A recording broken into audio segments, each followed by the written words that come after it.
dazzling photographs and images from space of our planet's night lights have captivated public attention for decades. In such images, patterns are immediately seen based on the presence or absence of light, a distinct coastline, bodies of water recognizable by their dark silhouettes, and the faint tendrils of roads and highways emanating from the brilliant blobs of light that are our modern, well-lit cities. The color of an object is actually the color of the light reflected, while all other colors are absorbed. Most of the light that is reflected by clear, open ocean water is blue, while the red portion of sunlight is quickly absorbed near the surface. Therefore, very deep water with no reflections off the sea floor appears dark navy blue. Since approximately 70% of Earth's surface is covered by deep ocean water, Earth appears as a blue marble when viewed from space during daytime hours. Clouds suspended in Earth's atmosphere provide the white swirls, enshrouded in nighttime darkness. However, Earth appears more as a black marble than from space, one shimmering with light. The human search for light in darkness is long-standing. Many of our myths and religions focus on this search, yet it is only within their past century that humans have gained the ability to take flight first to the skies and later into space, providing new vantage points from which to view Earth and the twinkling lights below, clearly visible at night.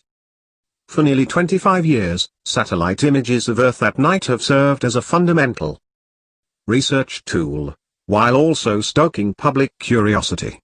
These images paint an expansive and revealing picture, showing how humans have illuminated and shaped the planet in profound ways since the invention of the light bulb 140 years ago. These lights and the darkness tell stories about our planet, stories that this volume will present for your consideration. Earth at Night will show how humans and natural phenomena light up the darkness, and how and why scientists have observed Earth's night lights for more than 4 decades using both their own eyes and spaceborne instruments. It is an engaging and fascinating story. Come along for the adventure.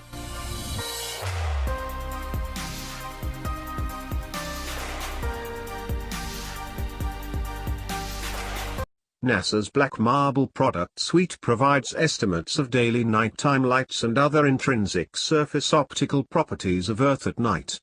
The product is based on the Day-Night Band (DNB) sensor of the Visible Infrared Imaging Radiometer Suite (VIIRS) instrument on board the Suomi National Polar Orbiting Partnership (NPP) satellite.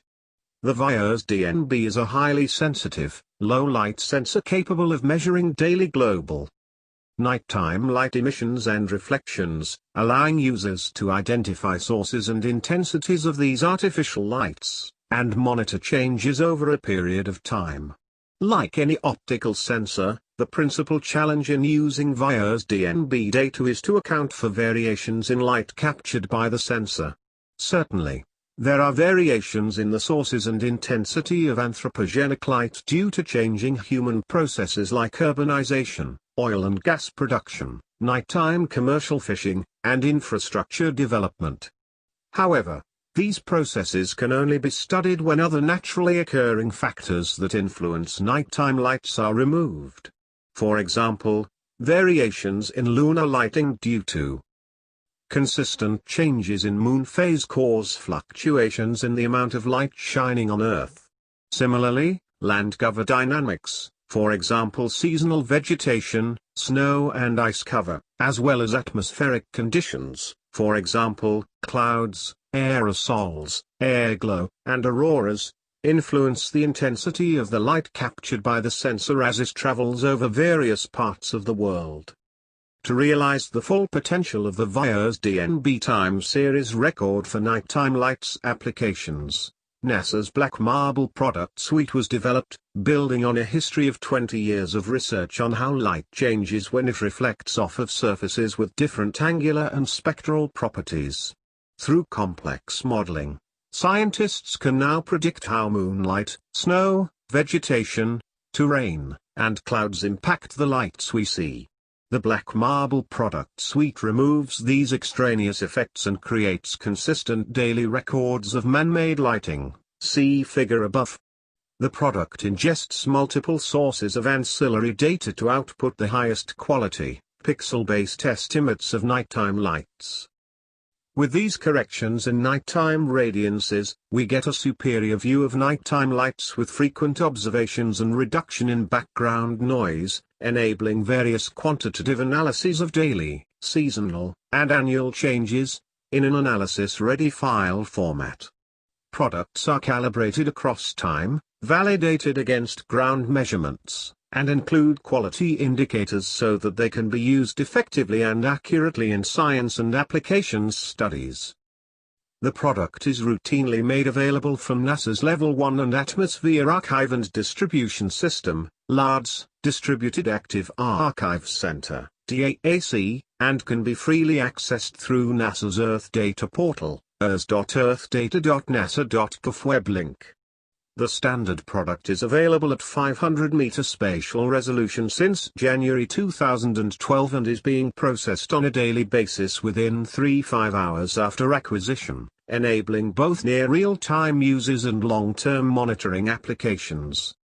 Detailed information on product generation, applications, and documentations can be found at the product's website blackmarble.gsfc.nasa.gov. These products are not just pretty maps of Earth at night.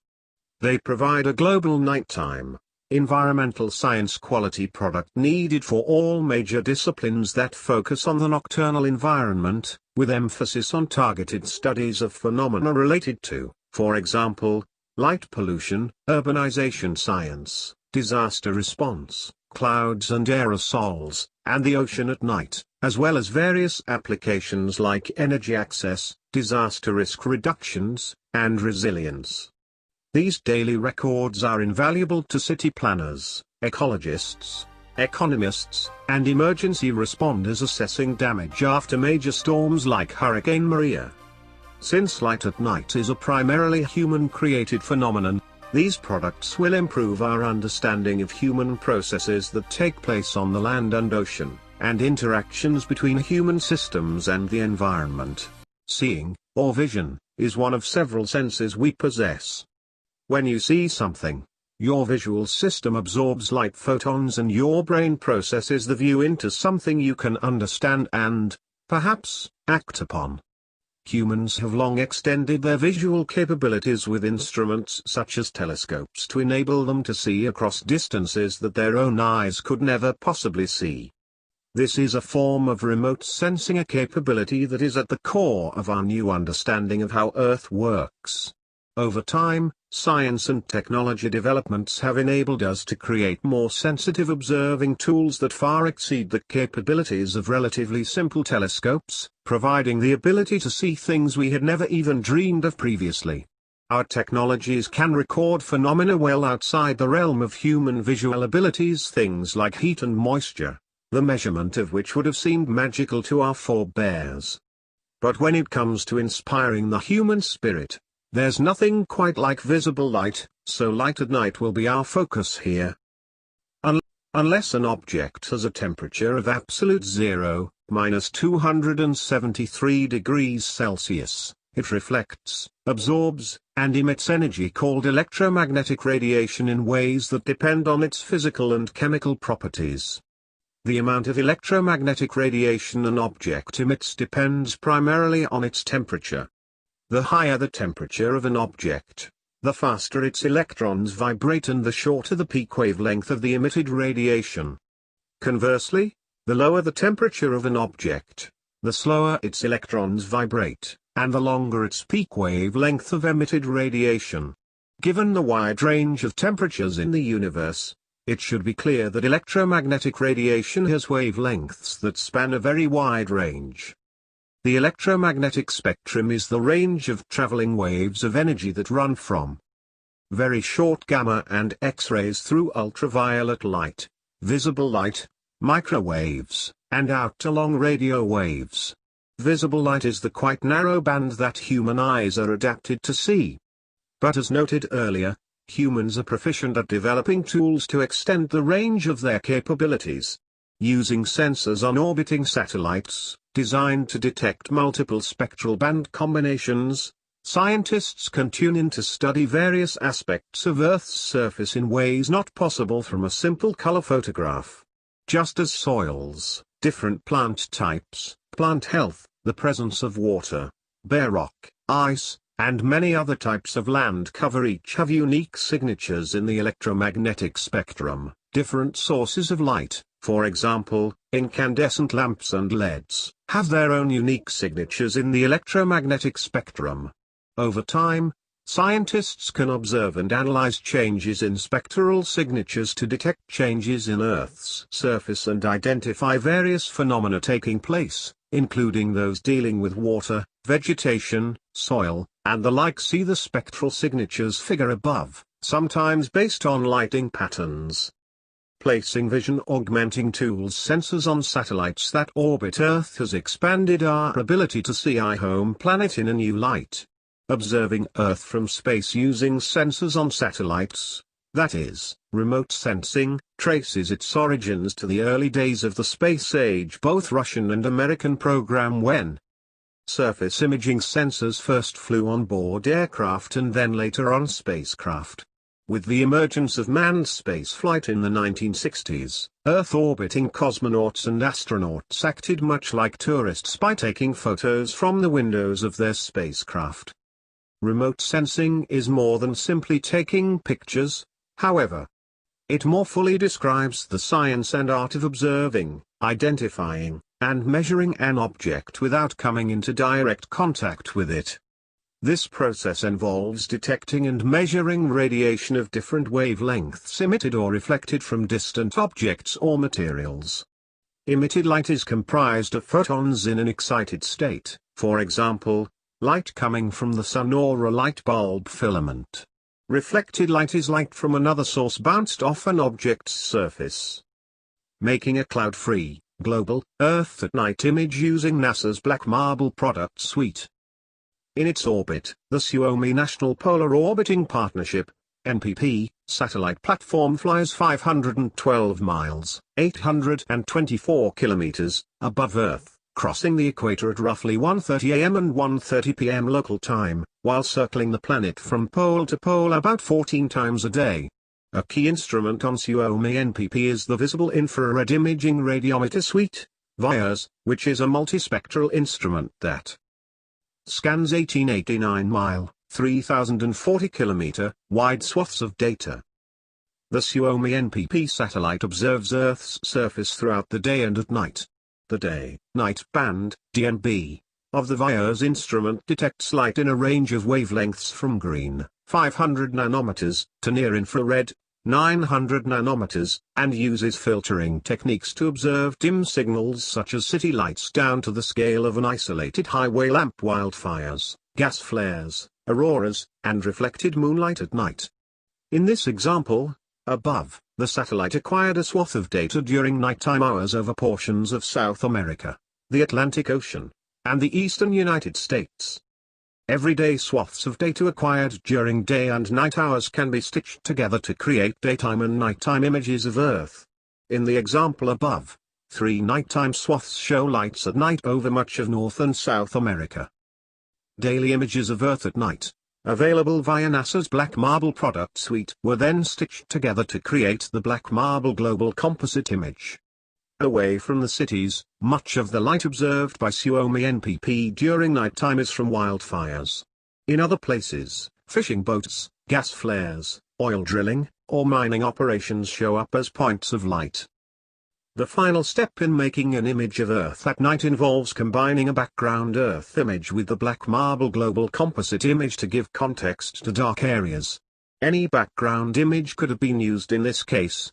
A global true color image called the Blue Marble Next Generation, or BMNG, was used, made with data from the Moderate Resolution Imaging Spectroradiometer, MODIS, which flies on NASA's Terra and Aqua platforms.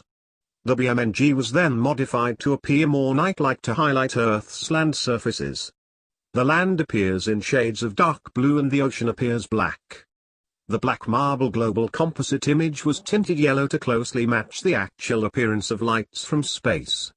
The night-like background and Black Marble 5 global composite images were then combined to produce this image of Earth at night. Orbiting tools to observe night lights. The original motivation for making low-light Earth observations was practical. Military meteorologists wanted to track clouds and storms, smoke plumes, and dust storms at all hours, to better support military planning and execution.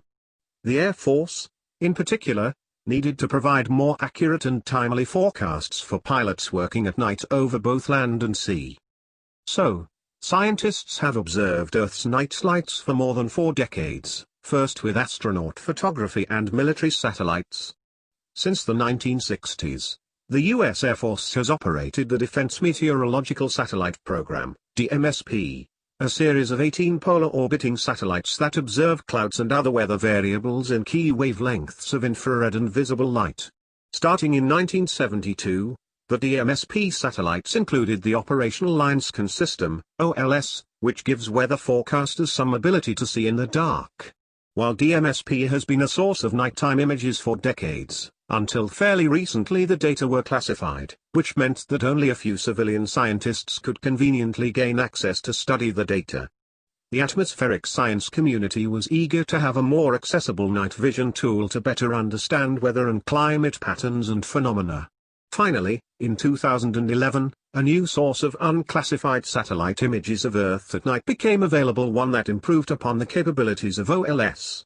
The new low-light sensor was called the Visible Infrared Imaging Radiometer Suite, VIIRS, and was launched in October 2011 on board the Suomi National Polar Orbiting Partnership, NPP, satellite, a partnership between NASA, the National Oceanic and Atmospheric Administration, NOAA, and the U.S. Department of Defense.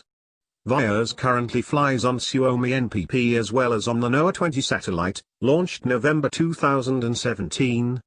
The VIIRS day-night band, or DNB, can observe dim light down to the scale of an isolated highway lamp or fishing boat.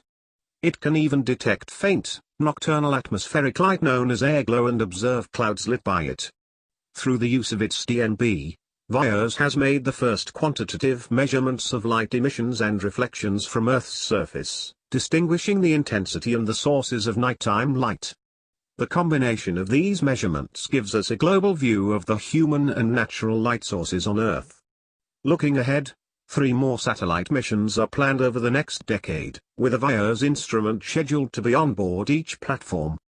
Thanks to advancements in sensor technology and improved optics, the VIIRS DNB is 10 to 15 times better than the OLS sensor at resolving the relatively dim lights of human settlements and reflected moonlight.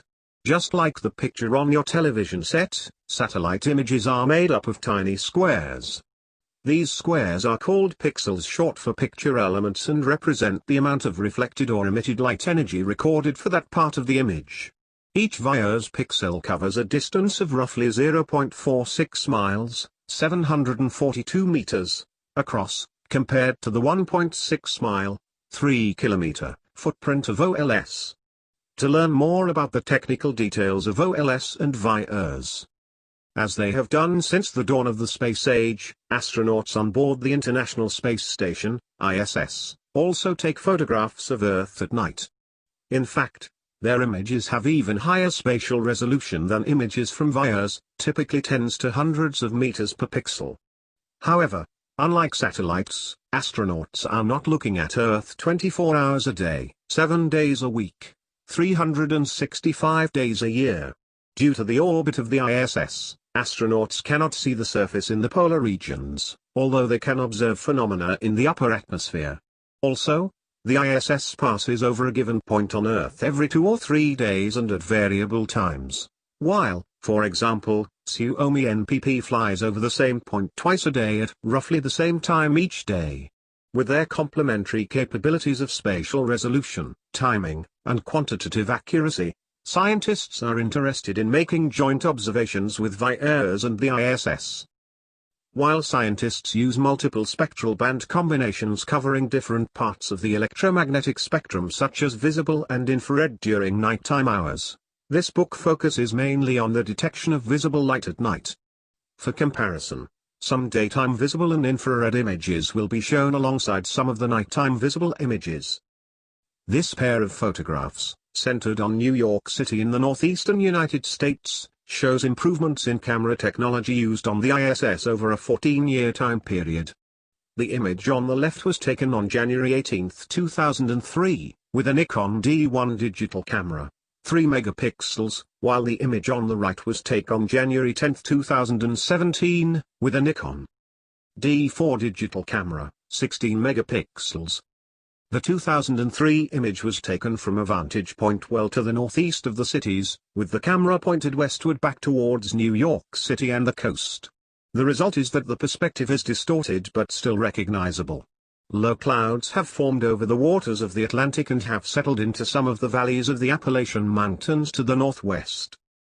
This pair of photographs, centered on Cairo, Egypt, shows improvements in camera technology used on the ISS between October 7, 2003, left, and December 10, 2014. The 2003 photo was taken with the Kodak DCS-760C electronic still camera, 6.3 megapixels, while the 2014 image was taken with a Nikon D4 digital camera, 16 megapixels.